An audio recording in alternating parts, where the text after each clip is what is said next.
بسم الله الرحمن الرحيم الحمد لله رب العالمين وصلى الله على سيدنا ونبينا محمد وآله وصحبه أجمعين وإذا سألك عبادي عني فإني قريب أجيب دعوة الداعي إذا دعاني فليستجيبوا لي وليؤمنوا بي لعلهم يرشدون صدق اللہ العظیم. بزرگوں اور بھائیوں، بہت مختصر بات ہوگی. آپ حضرات کئی دنوں سے بلکہ کئی ہفتوں سے نہ صرف سن رہے ہیں بلکہ اپنی موبائل کی اسکرین پر اور ٹیلی ویژن کی اسکرین پر جس ظلم و زیادتی کا مشاہدہ کر رہے ہیں، جن لوگوں کے ساتھ یہ ظلم و زیادتی ہو رہی ہے، یہ ہمارے اور آپ کے وہ بھائی ہیں جنہوں نے ہم سبوں کی طرف سے ایک عظیم فریضے کو انجام دینا اپنے سر لے لیا ہے. وہ ارض مقدس جو مسلمانوں کا سب سے پہلا قبلہ تھا، جو مسلمانوں کے آخری نبی سرکار دو عالم محمد الرسول اللہ صلی اللہ علیہ وآلہ وسلم کی اسراء و معراج کی پہلی منزل تھی، جہاں پر ایک کثیر تعداد میں انبیاء علیہ السلام مدفون ہیں. اس حرم پاک کی حفاظت کرنے والے وہ جیال مسلمان، وہ مجاہدین جن کے ساتھ جس طرح کا ظلم و ستم ان ٹھیکیداروں نے انسانیت کی اور حقوق انسانیت کے دعوے داروں نے جس طرح سے ان کے ساتھ ظلم و زیادتی کر رکھی ہے، غاصب یہودیوں نے اور مجرم صہیونیوں نے جس طریقے سے ان حضرات کے لیے ہر طرح کی مدد اور ہر طرح کے تعاون کو، باہر سے آنے والی تمام امداد کو روکنے کی کوشش کی ہے اور ان پر اس طرح سے ظلم و ستم کر دیا کہ ان کے بوڑھوں کو، بچوں کو، عورتوں کو، بیماروں کو تک نہیں بخشا، ان کے اسکولوں کو نہیں چھوڑا، ان کے ہسپتالوں کو نہیں چھوڑا، اور دنیا والے تماشائی بن کر دیکھ رہے ہیں. اور دنیا کے لوگ جو خود دعوے کرتے ہیں کہ انسانیت کے ساتھ ظلم نہ ہو، یہ تمام تر چیزیں وہ دیکھ رہے ہیں بلکہ وہ خود اس کے اندر شریک ہیں. ہم کیا کر سکتے ہیں؟ دنیا والوں نے اس طرح سے پابندی عائد کر دی ہے کہ ہم لوگوں کے بس میں کچھ نہیں ہے. ان غزہ والوں کے لیے، ان فلسطین والوں کے لیے ہمارے بس میں ہوتا تو ہم کیا سے کیا کر دیتے، لیکن کچھ تو ہمارے بس میں جو ہے وہ اللہ تبارک و تعالیٰ سے اللہ کی طرف متوجہ ہونا. ایسے دنوں کے اندر خصوصاً اور پوری زندگی کے اندر ہماری سب سے بڑی ذمہ داری ہوتی ہے کہ ہم اللہ کی طرف متوجہ ہونے والے ہوں،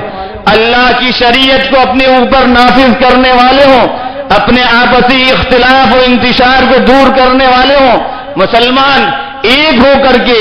جس علاقے کے رہنے والے ہوں. اللہ کے نبی نے ان کو ایک جسم بتلایا ہے کہ اذا اشتکا منہ عضو تداعی لہ سائر الجسد بالسہر والحمى. پوری دنیا کے مسلمان ایک ہیں، ایک جسم کی طرح سے ہے. جسم کے کسی حصے میں اگر تکلیف ہو جائے تو پورا جسم بے خوابی کا شکار ہو جائے اور تکلیف محسوس کرنے لگے. ہمیں اس تکلیف کو اس وقت محسوس کرنا. میں آپ سے پوچھتا ہوں کہ یہ جو نمازوں کی دعائیں ہیں، ان دعاؤں کے بعد آپ نے اپنی زبان کے اندر کتنی دفعہ ان کے لیے دعائیں کی ہیں؟ ہر آدمی اپنے سے پوچھ لے کتنا وقت آپ نے ان کے لیے دعا میں نکالا ہے. کبھی 2 رکعت نماز پڑھ لیتے ان مجاہدین کی مدد کے لیے، ان کی نصرت کے لیے، ان کے تعاون کے لیے، اللہ سے آسمانی مدد کے نازل ہونے کے لیے، اور ان ظالم و غاصب یہودیوں پر اللہ کی پھٹکار پڑنے کے لیے اور اللہ کی طرف سے عذاب نازل ہونے کے لیے آپ نے کتنی دفعہ اللہ سے جو ہے آہوزاری کی ہوگی. اللہ کا وعدہ ہے وَإِذَا سَأَلَكَ عِبَادِي عَنِّي، میرا بندہ جب مجھ سے سوال کرتا ہے یاد رکھ لے میں اس سے قریب ہوں. اجیب دعوت الداعی، دعا کرنے والوں کی دعاؤں کو میں قبول کرتا ہوں جب وہ دعا کرتے ہیں. فَلْيَسْتَجِيبُوا لِي وَلْيُؤْمِنُوا بِي،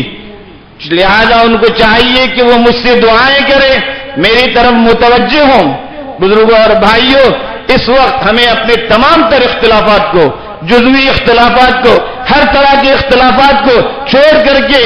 ایک ہونے کی ضرورت ہے اور اللہ کی شریعت کو اپنے اوپر نافذ کرتے ہوئے،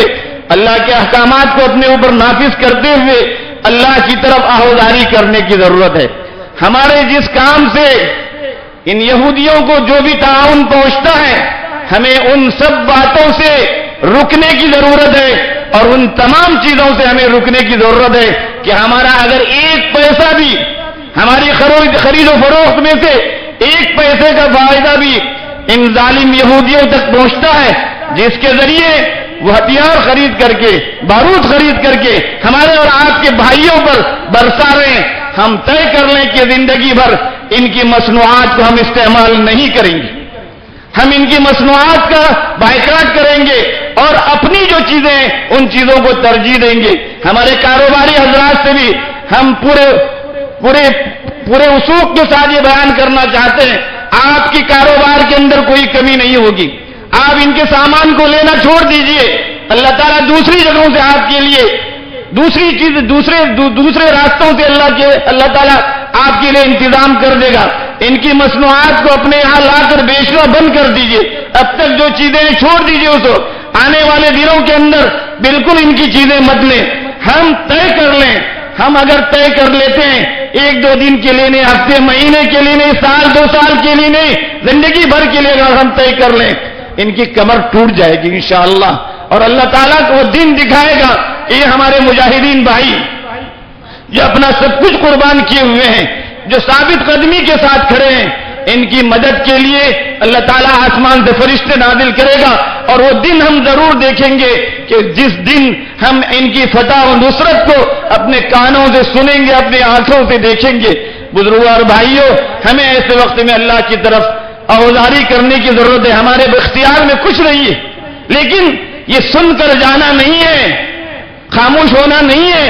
اللہ سے اپنی ذاتی دعاؤں کے اندر ہاتھ اٹھا کر کے، گڑ گڑا کر کے، دن کے اوقات میں، رات کے اوقات میں،